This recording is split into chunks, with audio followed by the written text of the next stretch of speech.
Iya sunnatun Wawalkuha Dulu Syamsi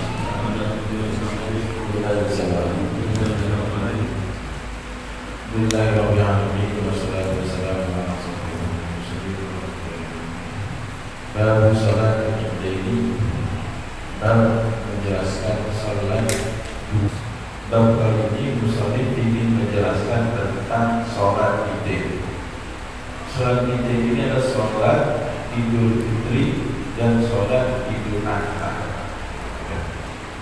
Yang dimana di antara utamanya di antara kedua sholat ini menunjukkan daripada hari raya. Ya. Jadi kalau sholat Idul Fitri maka ini dilakukan setelah puasa Ramadan. Kemudian ketika sholat Idul Adha maka dilakukan ketika bertepatan pada bulan haji. Ya. Yang tepatnya setelah hari raya hari Arafah.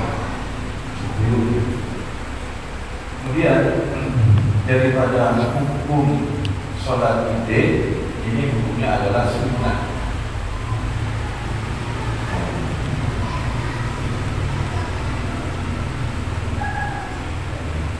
Sunnah dilakukan. Kemudian dan ada juga yang mengatakan bahwa hukumnya adalah fardu kifayah. Ada juga yang mengatakan mazhab Imam Abu Hanifah itu hukumnya wajib. Tapi kalau kita mazhab Imam Syafi'i hukumnya sunnah. Kemudian waktu di dalam pelaksanaan sholat Idain ini yaitu setelah terbitnya matahari.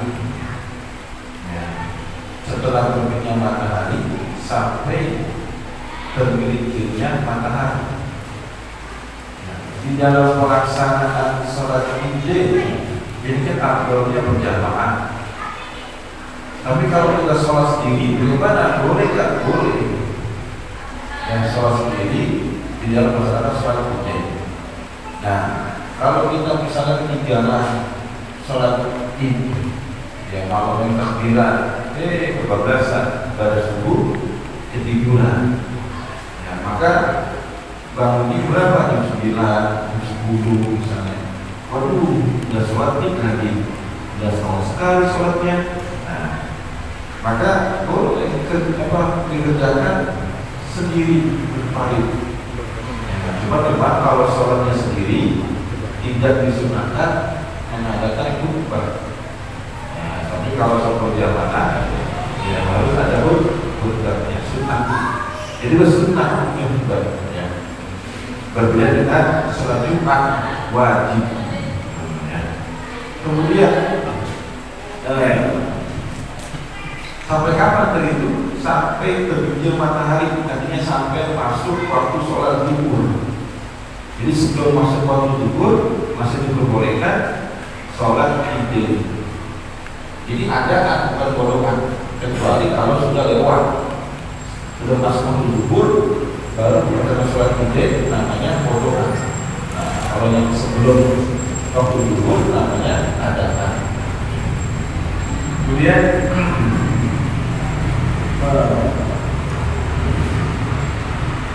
wayusan ta'khiruha ila al-qurban, dan disunahkan mengakhirkan sholat Idain sampai tinggi. Artinya sholat di dalam pelaksanaan sholat Idain ini kan yang dimana sudah terbit matahari, kemudian sunnahnya ini diakhirkan. Kalau tidak seukuran apa? Seukuran ombak. Jadi kalau kita ada matahari terbit, kemudian kita ukur dengan ombak seukuran itu, itu akurnya itu tuh segitu. Jadi kalau belum kelihatan mataharinya, kalau sudah terbit nah ini belum afdal. Nah, jadi diakhirkannya di dalam masa sholat Idain ini sampai agak tinggi. Nah, tinggi itu seberapa berapa? Qadrul Ramadan. Ya, Qadrul Ramadan yaitu kalau hitungan dari waktu terbit matahari sampai 16 menit. Ya, 16 menit setelahnya. Jadi sudah masuk waktu duha, apalagi 16 menit maksudnya ya. Jadi kan turun samas, kemudian tambah 16 menit, yaitu daripada di dalam sunnah di dalam mengerjakan sholat id. Kemudian wafil duha fil masjid, dan mengerjakan sholat id ini di dalam masjid. Tadi ya, yang berhubungan dengan waktu itu, misalnya kalau sholat Idul Fitri dengan Idul Adha, ya, kalau Idul Fitri memang sunnahnya diakhirkan, karena setelah sholat Idul Fitri itu tidak ada kegiatan, berbeda dengan sholat Idul Adha, maka dia akan cepat. Kenapa? Karena setelah Idul Adha ada lagi kegiatan namanya kurban. Kita membutuhkan waktu. Nah, tapi kalau Idul Fitri kan silaturahmi itu tidak berpatokan dengan sehari dua hari, ya, jadi masih panjang. Tapi kalau Idul Adha ini berpatokan dengan hari, itu hanya sampai ke tasrik, gitu ya. Makanya kalau Idul Adha lebih cepat, kalau Idul Fitri akan diukur. Ya. Kemudian di dalam pelaksanaan sholat Id ini sebenarnya di dalam masjid. Illa tidak rokok kecuali apabila sempit. Nah ini masjidnya kalau besar memang abdul masjid. Ya bisa niat sholat tahiyatul masjid, bisa niat iktikaf di masjid. Kalau jamaahnya masih muat. Tapi kalau nggak muat maka boleh di lapangan. Ya. Jadi lihat kondisinya dulu dan jamaahnya. Tapi kalau di masjid diadakan kemudian sampai ke jalan-jalan, boleh saja. Ya. Yang penting dalam pelaksanaan sholat itu masih termasuk kategori sah di dalam sholat berjamaah. Artinya antara jamaah satu yang di depan dengan belakang, nah ini masih syarat di dalam sholat berjamaah atau sah di dalam sholat berjamaah. Jadi mesti nyambung, berbeda kalau dia tidak nyambung, udah terlalu jauh. Nah. Kemudian wajibnya mulai dari Jumat bil ibadati, dan menunjukkan malam keduanya dengan ibadah. Nah ini kalau kita berada di malam Id, kalau bisa kita hidupkan malam tersebut dengan berbagai macam ibadah. Ya, seperti takbiran, mau tidak baca Quran, atau sholat sunnah, atau lagi lah zikir kepada Allah itu. Jangan dibuang waktu tersebut kita percuma. Karena malam tersebut adalah malam yang spesial, termasuk malam yang mustajab kalau kita berdoa kepada Allah. Dalam hadis Nabi bersabda, "Man ahya lailatan idi lam yamut qalbuhu yauma tamutul qulub." Barang siapa yang menghidupkan dua malam Id, tidak telah mati hatinya kelak pada hari mati hati-hati, artinya hati orang lain mati. Artinya ketika kita menghidupkan malam Id dengan berbagai macam ibadah kepada Allah, maka nanti dari kiamat kita punya hati juga mati. Dengan mati apa? Diberikan oleh Allah ketenangan, ya, ketenteraman, yang dimana pada hari itu semua orang pada ketakutan, pada gelisah, pada cemas. Saya nanti bagaimana nih dalam proses hisab? Saya nanti bagaimana dalam proses timbangan amal? Saya bagaimana nanti nih ketika melewati ibadah rumah sakit itu udah ketakutan tuh. Kenapa? Karena ingat dosa-dosa yang pernah dilakukan. Nah, kalau orang yang menghidupkan daripada para ide, Allah berikan dia hatinya hidup, ya, ketenangan di dalam dirinya, maka dia enggak rasa was-was, kecemasan yang luar biasa, atau ketakutan yang luar biasa. Ya. Dan hidupkan dulu, ya, masjid kita ini, yaitu dengan cara takbir. Ya memang syarat takbir ya, karena khusus takbir itu ketika di malam Id tersebut. Kemudian wal ghuslu bil muslim. Ya, sunnah mandi wal ghuslu bil muslim ini sunnah mandi dari pertengahan malam. Ini kita kalau sudah mendapatkan hari Id ini disunahkan mandi. Ya, mandinya ini bukan hanya orang yang ingin melaksanakan sholat, apalagi bukan hanya orang yang dalam keadaan suci, seperti kalau orang perempuan haid boleh nggak mandi, perempuan dalam keadaan nifas boleh nggak mandi. Nah itu kan mereka dalam keadaan berhadas. Ya. Nah khusus pada malam hari raya Id ini memang semuanya disunahkan untuk mandi. Mau laki-laki, perempuan dalam keadaan haid atau nifas, semuanya disunahkan mandi. Mau dia mau sholat ke masjid Id atau dia nggak sholat, atau dia sholat berjamaah atau sholat sendiri, tetap disunahkan mandi pada hari raya Idul Fitri atau Idul Adha. Karena ini kesunahannya bukan di dalam pelaksanaan mau sholat bukan, tapi harinya. Berbeda dengan hari Jumat. Nah, kalau hari Jumat itu sunnah mandi bagi orang yang mau melaksanakan sholat Jumat. Berarti perempuan dan sunnah perempuan. Atau laki yang dalam keadaan tidak memungkinkan dia untuk sholat Jumat sambil sakit misalnya, ya maka disunahkan dia mah. Jadi yang sunnah itu adalah bagi orang yang ingin melaksanakan sholat Jumat. Tapi kalau raya Id, ya ini siapapun disunahkan. Ya. Nah, waktunya kapan? Ya sudah masuk pertengahan malam. Kira jam 12.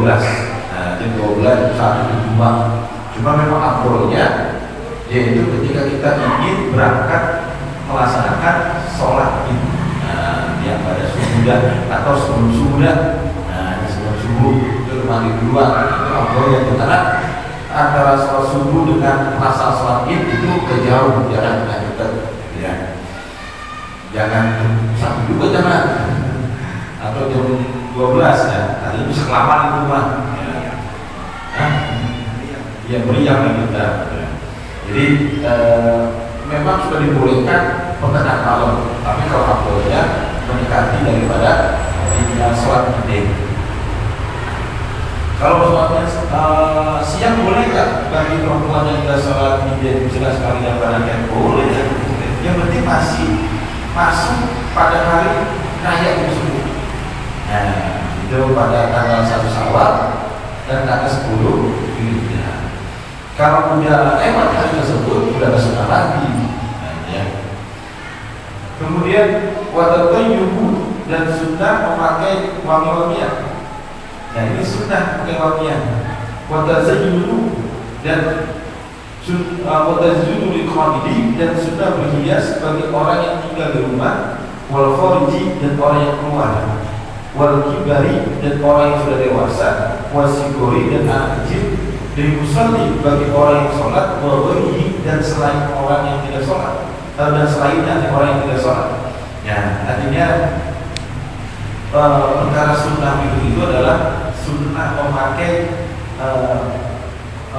untuk wangian dan sunnah memakai tajajul berhias, memakai pakaian yang bagus, gitu ya, pakaian yang bagus. Ya, bagi orang yang berada di rumah atau orang yang keluar dari rumah atau anak kecil, orang dewasa, ya, bahkan orang yang mau sholat atau orang yang tidak mau sholat, ya, disunahkan dia berhias dengan cara tadi itu memakai pakaian yang bagus dan memakai wangi-wangian. Ya. Memang di dalam pakaian yang bagus ini adalah kalau bisa pakaian baru, tidak perlu mahal. Yang penting masih baru dan layak dipakai. Ya. Masih baru, masih enak. Ya. Tidak perlu mahal-mahal. Ya. Kalau kita punya uang lebih silahkan saja itu Pak. Ya. Yang penting pakaiannya bagus. Kalau ada pakaian baru, ya pakaian yang bagus, yang layak, yang sekiranya menunjukkan rasa kegembiraan kita ketika hari raya. Begitu juga dengan memakai minyak wangi. Nah, ini pakai minyak wangi Kalau yang memakai perempuan ada dua. Kalau perempuan tersebut tidak ada fitnah, seperti perempuan yang sudah adus dan tua, boleh saja dia memakai minyak wangi. Tapi kalau perempuan yang masih muda, ya, yang dimana dia keluar dari rumahnya, ya, kalau kita kan biasa nih di sini perempuan yang muda sholatnya di masjid berdua. Nah, ada yang mengatakan hukumnya makruh, yang hukumnya makruh. Kenapa? Karena mengundang orang tersebut, ya, menimbulkan syahwat. Jadi ini perempuan muda pakai minyak wangi menghadiri sholat di masjid, ya, meskipun nanti dipisah dengan jamaah laki-laki, tapi nanti itu kemungkinan besar jamaah laki-laki bisa mencium minyak wangi. Nah, itu timbul yang namanya syahwat, makanya makruh dia. Ya, kalau dulu sih kalau perempuan memang kalau dia bisa ya sholat di rumah atau ya mengadakan jamaah di rumahnya. Tapi kalau memang seperti kita biasa di sini, dia juga mengenal jamaah lagi, boleh saja silakan. Mana itu? Kalau misalnya perempuan muda-muda, jangan pakai minyak wangi terlalu banyak. Ini kadang minyak wangi dari ujung ke ujung, wangi semuanya. Nanti itu laki-laki kalau nyium itu beda nih. Minyak wangi sama nih dipakai sama laki-laki sama perempuan, jenisnya sama, tapi efeknya beda. Yang pakai sama nih, oh kalau saya laki-laki biasanya, tapi kalau pakai perempuan, udah mana otaknya tuh. Makanya sholatnya bisa tidak khusyuk, karena tadi itu pengaruh minyak wangi yang dipakai oleh perempuan, karena dia memang beda, dia punya keringat beda, ya beda. Nah, makanya ada yang mengatakan makruh. Perempuan muda khususnya, ya. Kemudian sunnah berikutnya wa khurujul azwaji bi bijlatin bila tibin, dan keluar perempuan yang sudah tua dengan pakaian kerja tanpa memakai minyak wangi. Nah, ini perempuan. Dua ada yang mengatakan dia kalau keluar dari rumah dia perlu pakai pakaian yang pakaian yang agak berhias, gitu ya. Dan juga ada masa tidak bisa pakai minyak wangi. Yang tadi khilaf antara ulama, kalau perempuan yang sudah tua sih diperbolehkan, cuma yang muda yang menjadi khilaf antara boleh dengan tidak. Kemudian wal wudu di imami, dan sunnah berangkat pagi selain imam. Nah, imam memang datangnya belakangan, karena imam yang menentukan kapan dimulainya sholat. Jadi kalau imam nih, kalau jadi imam jangan habis subuh udah datang ke sini. Jangan capek, datang nunggu udah selesai. Padahal orang masih banyak yang baru datang. Makanya kalau yang selain imam sunnahnya pagi-pagi di sini nggak apa-apa dia mah. Baru subuh juga nggak apa-apa, udah kumpul di sini. Ya, dan sekiranya berapa menit lagi mau melaksanakan sholat, imam baru datang tuh. Ya, datang. Diam dulu situ, diam dulu, sholat kalian pasti dulu, ya, takbiran dulu, jangan buru-buru, makanya buru-buru, ya, biar orang yang dari jauh-jauh pada ke masjid dulu, ya, artinya memungkinkan mereka bisa sholat berjamaah, karena sholatnya sebentar, 2 rakaat doang, ya, artinya kalau yang takutnya yang jauh-jauh ini mau ke masjid, ternyata imamnya buru-buru udah dari pagi di sini, nah maka sholatnya awal jadi itu. Nah, orang-orang yang jauh takutnya udah buru dia untuk sholat berjamaah. Kemudian buat masuk zahabat dan berjalan kaki, yang pulang pergi. Nah, kalau bisa yang namanya dia terlalu jauh dari masjid, jalan kaki dah. Ya, kalau memang agak jauh kalau perjalanan, ya, tetap itu karena daripada dia punya langkah. Memang si abdulnya jalan kaki, jadi setiap langkah begitu, ya, pahalanya. Kemudian warujuku ditolikin aksoro kapan bisa ini ibadati, dan pulangnya dengan jalan yang lain aksor lebih pendek karena saya ibadati sebagaimana pada sebagian ibadah-ibadah yang lainnya. Jadi kalau di dalam melaksanakan sholat id, kalau kita pergi sama pulang id, kalau bisa jalannya berbeda. Kalau bisa perginya nih cari jalan agak jauhan dikit, agak muter. Nah, muter. Nanti itu pahalanya banyak kan. Nanti pulangnya cari jalannya lagi membedakan ya apa hitungan. Itu sunahnya begitu. Pergi pulang jalannya beda. Yang pergi pulang jalannya beda. Kenapa? Karena biar setiap tanah yang kita injak di dalam menuju tempat ibadah ini menjadi saksi nanti di akhirat. Di sebulan pernah lewat sini ya Rob, ya kata tanah itu pulang lewat sini ya Rob di sini. Jadi semakin banyak kita melangkah atau injak tanah untuk menuju ibadah kepada Allah itu lebih bagus. Ya, nanti lebih banyak saksinya dirinya. Ya. Jadi disunahkan tuh ya jalannya berbeda. Kalau bisa perginya lebih jauh, pulangnya tepat pada kebetulan. Ya. Nah, bagi yang jalan, bagi yang rumahnya dekat dari masjid, dari tempat sholat id, bagaimana? Masa mau putar dulu, sok-sok misalnya, masjid tetangga dia misalnya nih, tinggal rasakan kalau nyampe misalnya. Ya sudah, masuknya dari pintu depan, nanti keluarnya dari pintu lain lagi, gitu ya. Ini banyak pintu nih. Nah, kalau dia masuk pintu sini, keluarnya pintu depan. Kalau masuk pintu depan, keluar ke sini. Ya. Jadi harus dibedakan itu ketika dia masuk ke masjid dan ketika dia keluar dari masjid gitu, ya. Ya begitu juga bagi yang rumahnya jauh dari itu ya, di samping dia jalannya berbeda menuju masjid ya, ketika dia masuk masjid juga disunahkan pintunya berbeda ketika masuk dan keluar ya. Itu sunahnya seperti itu.